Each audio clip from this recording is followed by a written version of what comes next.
And the bold statement is most people really suck at sales. They're terrible. Or at best, they're just average and they're satisfied with being average. Now, most companies do not want to keep average salespeople around. They want superstars. They want people that can go out and make things happen. And that's how you get your company from nothing to multi-billion-dollar status. And there's no other way to do it except have good execution on the sales side. So why is it that some people really suck at this and a few people are really good at this? And one of the assessments that I've thought about over the years is that if you're bad at this, it's because you're letting your ego get in the way of your wallet. And you get in your own way. So what does it take to be a great salesperson? We're going to cover that in just a minute. But first, let me just tell you a little bit about myself. And let me start out by saying, again, Raj, thanks for having me to talk to your students. This is quite an honor for me. And Raj has been a boss, a business mentor, but more importantly, a friend of mine for 22 years now.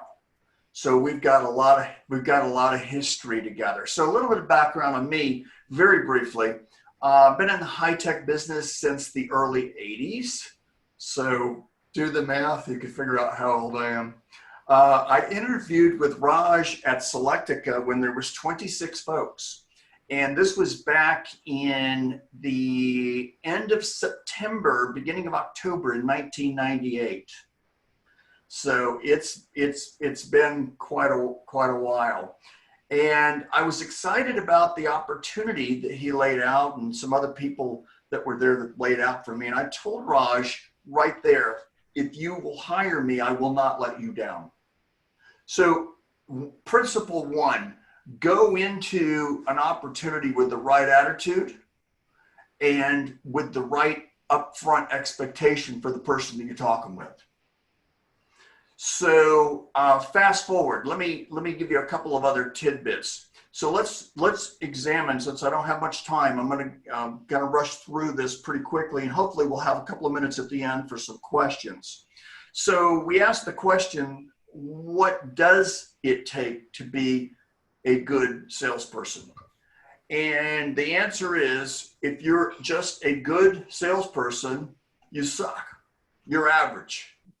You want to be a great salesperson. You want to be a professional. The only way that you can become a pro doing this crazy world of sales is if you model a pro. So it's just like anything else that you really want to get good at. You have to find somebody that can mentor you and somebody that's done it and been there. I mean, one of the first things I do when I hire salespeople is say, look, show me your W-2. Show me how much money you've made. You put your money where your mouth is, because everybody talks a big game, right? But at the end of the day, I want to see the scoreboard. And so those are the people that I'm most interested in working with for a number of reasons. I'm not going to get into all those reasons. But what does it actually take to be a professional grade salesperson? One is, and these are in no particular order, but I was kind of thinking through some bullet points. One is you have to be a great storyteller, because people don't want to be salesy to death or slided to death with slides. They want to get right to the point. So one of the things that you need to be able to do is to build intrigue and then resolve that intrigue. Think about a good novel writer, especially one that's maybe like a Grisham, that's talking about legal aspects, and he builds all these intrigues into a story, and he gets you on the edge of your seat and you want to know more. So when you have a meeting with a prospect, your goal for that meeting is you want them to hear more.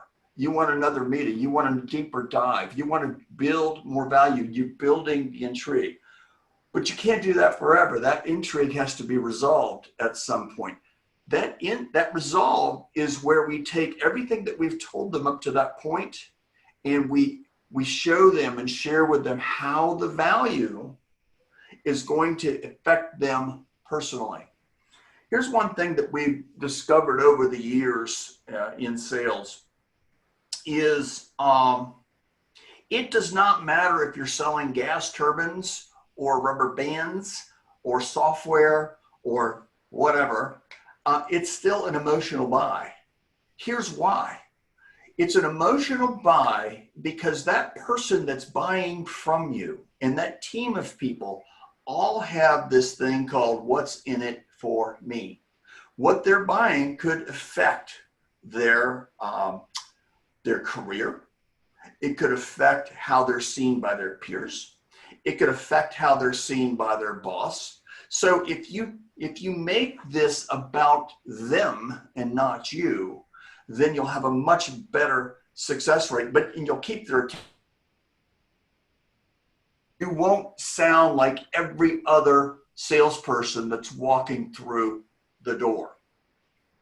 A little bit more on intrigue, give you an example. So you may say something like, if you don't take action on this until the end of the year, it's going to cost you $1 million or whatever it is. Immediately follow it up by resolving the intrigue. I'm not going to let that happen to you. We're going to work together. We're not giving them an option. We're going to work together on putting a plan together that eliminates those costs now and makes you look like a hero. Now, you see how that intrigue was built? We caused a problem, and then we answered the problem with value that was personalized back to that person. That's what they buy.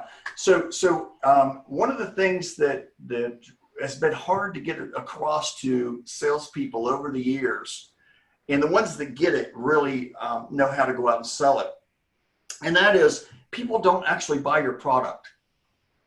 They don't buy your software. They don't buy your gas turbine.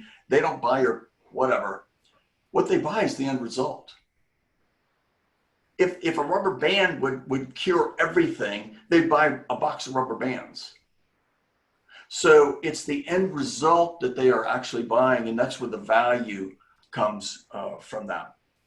So what are some of the other things that you need to be a great salesperson? Integrity.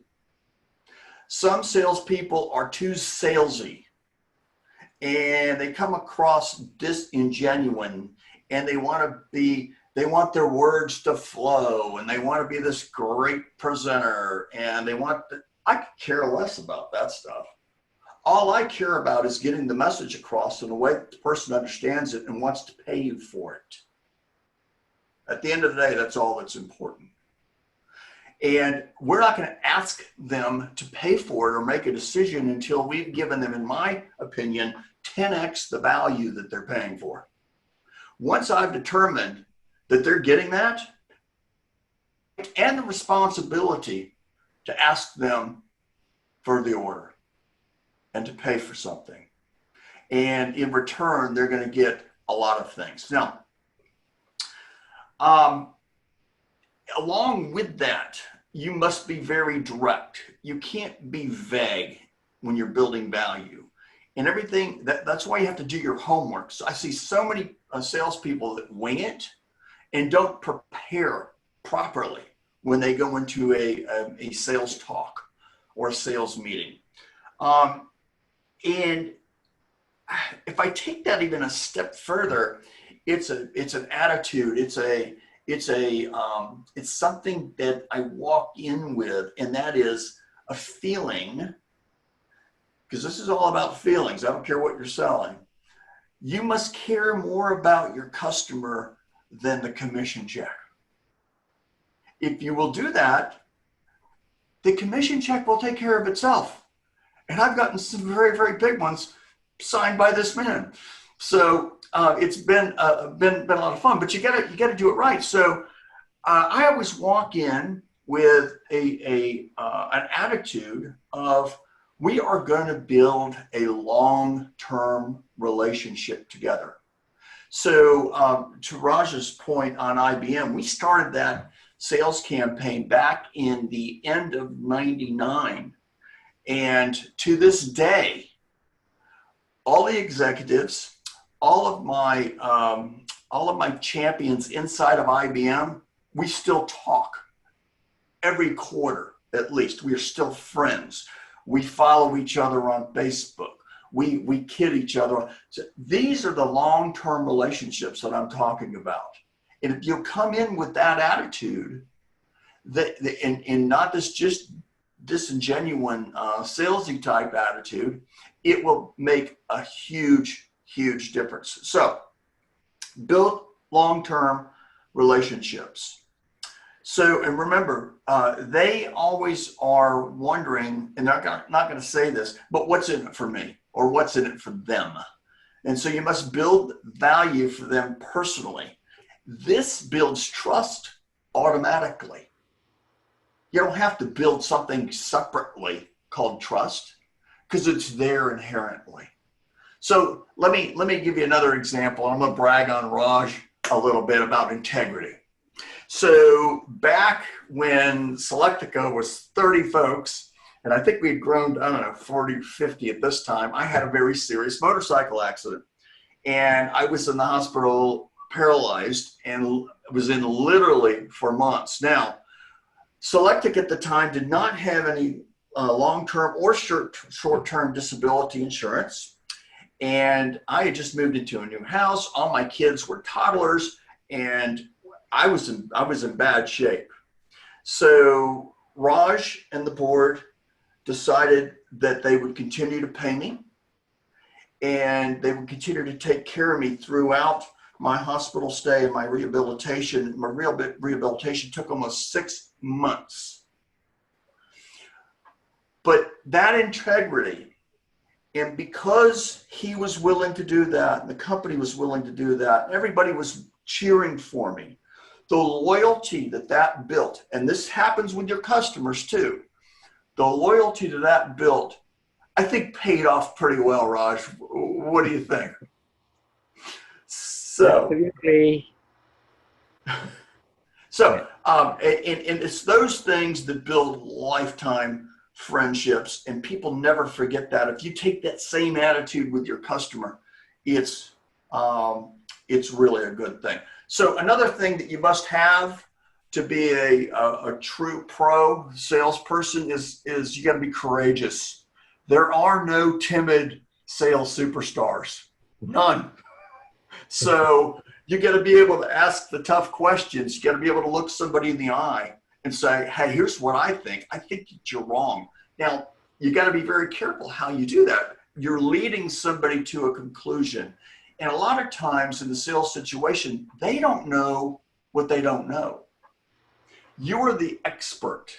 You're the one that can come in and say, done the right way, look, you may want to look at this a little bit differently because I have a different opinion on this based on this and this and this experience. And it's that experience that gives them the confidence to move forward. Otherwise, it sends up all kinds of yellow and red flags for them. The other thing that you have to be is tenacious. If you even think of giving up, you already lost. You're done. Because mentally, the customer can feel that. They know it. Let me give you an example. I could have given up lying in that hospital paralyzed and not being able to walk and all that stuff. And even some of the doctors said, look, you're going to be really lucky if you walk out of here. So luck has nothing to do with it. I am walking out of here.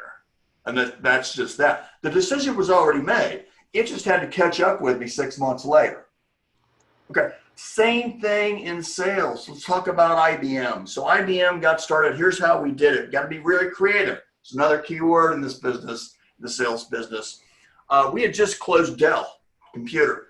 And I was working with my telemarketer, Carrie Maltzman, and I said, look, you and I are going to craft an email, and it's going to go to the equivalent guy for Dell over at IBM. And so that's what we did. We said, hey, Dell just did this. You might be interested too.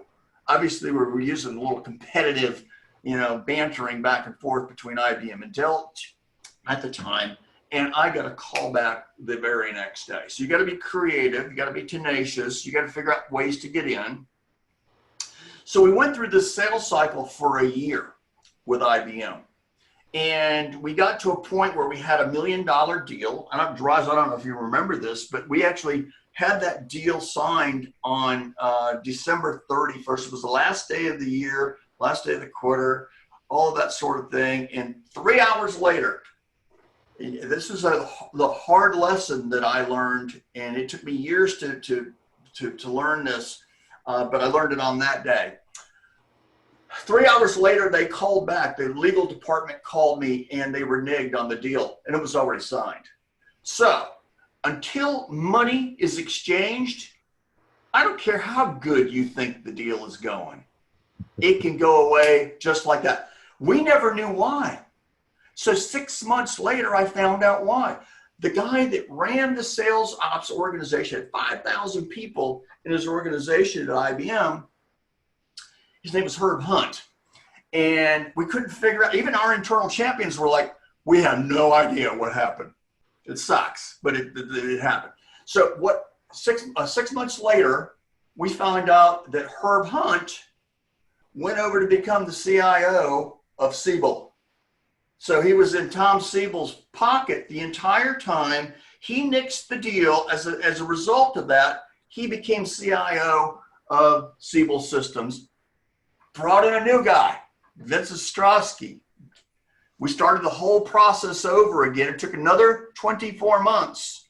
And then we walked out of there with a software deal of 12, 13 million, another 2 million 2 years later. We were billing $2 million a quarter in services, $2 million a year in maintenance, and we ended up taking $56 million out of IBM. Now, what did that take?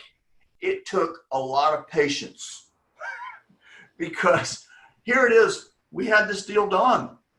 But if we had done that deal, here's another thing to think about. If we'd have done that deal, we might not have taken $56 million out of IBM. So things happen if you keep at them and stay tenacious, stay hungry, stay courageous. Make sure that you are making all your internal champions long-term relationships and friends.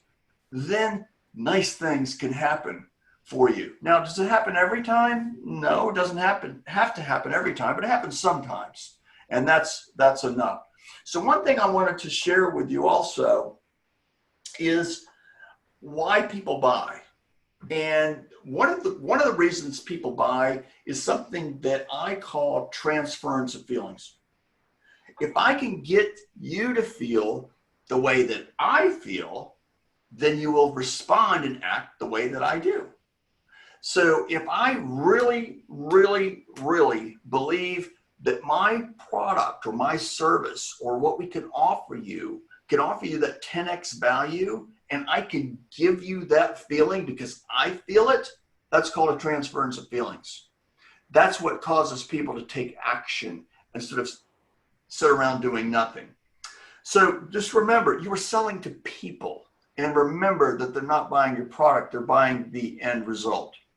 And don't let your ego get in the way of your wallet. So Raj, that's a quick summary. Maybe if anybody has any questions, I could answer some questions for a few minutes. But you tell me, how much time do I have? I think if you have the time, I think the students have the time. I'm all yours, because, Raj. Because I can tell you, Rob, that after listening to you again for 20 minutes, I know why you're a great salesman. What I would say that I think I've told the class many times, I think you're the best salesman that I've had an opportunity to work with, over 25 years. Well, thank you. Right. So thank you. And I can do it in a t-shirt and a hat. So the reason is that, Rob, we can all learn the PPTs about how to sell and so on, but you made them come to life in a very, very subtle way. And you brought elements of why it takes time to become a sales guy, a very good, world-class sales guy.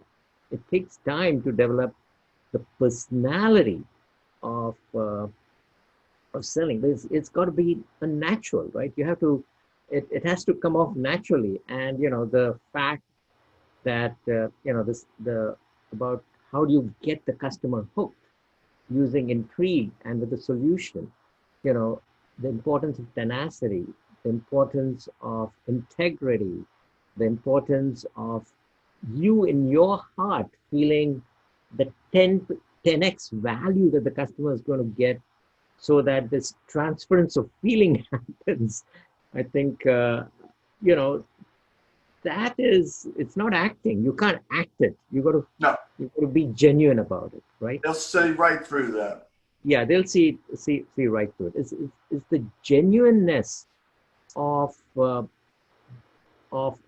these things that when they come together in a person, now you take somebody who can basically be a good, a promoter of the product, to somebody who can become, the partner or for the customer, right? The sales partner for the customer, and that's what I got. Again, I'm seeing you probably after, I would say in 2002 was the last time I saw you.